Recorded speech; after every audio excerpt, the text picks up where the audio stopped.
Na tlu Evrope nastao je opšti haos u političkom i medijskom svetu, upravo zbog zakona koji mnogi smatraju opasnim po razvijenu mrežu finansiranja nevladinog sektora, koji ima neverovatan uticaj na politički život svake zemlje, a pogotovo evropskih zemalja u kojima NVO organizacije imaju najrasprostranjeniji uticaj, a reč je o zakonu o stranim agentima.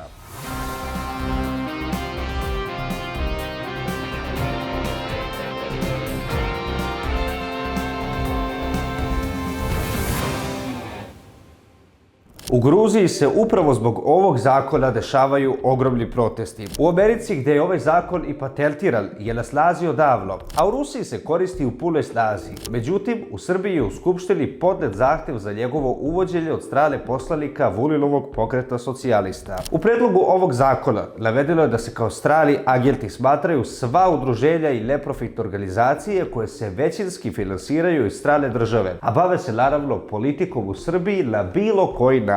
Što je donekle logično, jer koja je poenta da vas druga država finansira dok se bavite politikom u svojoj? Ipak je malo nelogično da druga država više voli Srbiju od nas Srba, pa daje ogroman novac da se ovdje nešto toliko poboljša u političkom smislu. Pa vam onda daju novac da biste vodili negativnu kampanju protiv nekoga ili da biste izborima ostvarili nekakav rezultat. Šta, oni veruju u vašu viziju više nego narod u Srbiji? Opet sa druge strane, ako neki pokret i jeste finansiran iz strane države i ipak dođe na vlast, znači li to da on toj državi iz koje je finansiran duguje pokornost i zašto da? Vrlo je to onako pipavo pitanje. No, međutim, ako se neka nevladina organizacija označi kao agent stranog uticaja, ona će na svakom medijskom oglašavanju ili promo materijalu morati da istakne da je upisana u registar agenata stranog uticaja, što se već ne dopada nekim nevladinim organizacijama i kod nas, pa možemo slobodno i reći i nekim stranim državama koji su se već pobunili. I naravno, kada već govorimo o tome, nećete verovati ko se oglasio i ko je zabrinut zbog ovog predloga ovakvog zakona u Srbiji. Naravno, oglasile su se Sjedinjene Američke Države. Pa onda dolazi njihovo saopštenje koje kaže: Sjedinjene Države duboko su zabrinute zbog implikacija koje predloženi zakon o stranim agentima u Srbiji bi mogao imati na demokratiju, ljudska prava i osnovne slobode, uključujući slobode izražavanja i udruživanja.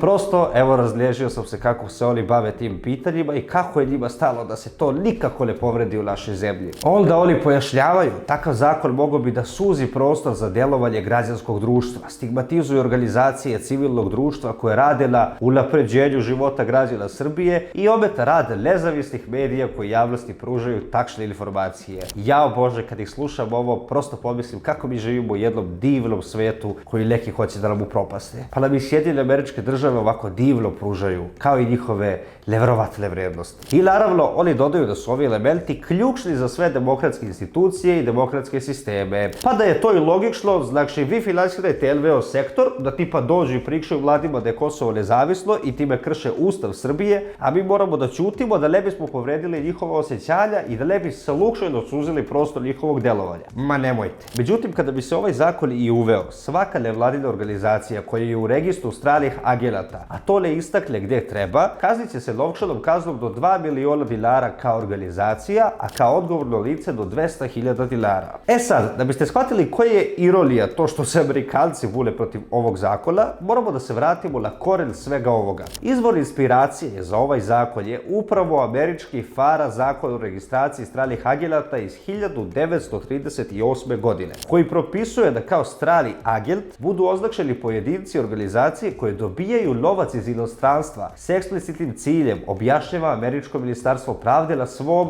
zvaničnom sajtu. Promovisanja transparentnosti u odnosu na strani uticaj na američko javno mnjenje, politiku i zakone. Znači, Amerikanci se bune protiv uvođenja zakona koji je osmišljen na osnovu njihovog zakona koji su oni uveli pre skoro 100 godina. I onda kada sve ovo pročitate, vi shvatate da je izgleda dozvoljeno da u Evropi NVO organizacije rade šta im je volja, dok su one, na primjer, u Sjedinjenim Američkim Državama striktno kontrolisani. I svaki dolar na računu mora da ima svoje obrazloženje, ali bože moj, kada govorimo o stranim zemljama, tu ipak, znate, mora da postoji svaki vid slobode, pa čak i da NVO sektor može da bude potpuno otvoren protiv interesa države u kojoj deluje, to je na kraju dana sloboda govora i to je demokratija, jer vi kao male zemlje ne možete da imate suverenost i ne možete da pokažete ili, na primjer, da, ne znam, uhapsite nekoga zato što krši vaš sustav, a pripadnik je nevladinog sektora. Jer onda je to udar na demokratiju, onda je to udar na slobodu govora i onda zapravo shvatate da bi možda mi trebali da promenimo naše razmišljanje. Pa da ja pre verujem nevladinoj organizaciji nego, na primjer, ne znam, crkvi. Da ja valjda pre slušam šta će mi reći neki stručnjak iz nevladine organizacije nego moja država. Ali možda je zapravo to i poenta te agende i možda se baš zato toliko novca u njih ulaže. Vi u komentaru napišite vaše mišljenje, ostavite komentar o svemu ovome i da li biste želeli da se u Srbiji uvede zakon o stranim agentima. Lajkujte ovaj video i pretplatite se na kanal i obavezno upalite zvonce kako biste bili obavešteni kada god izađe novi video.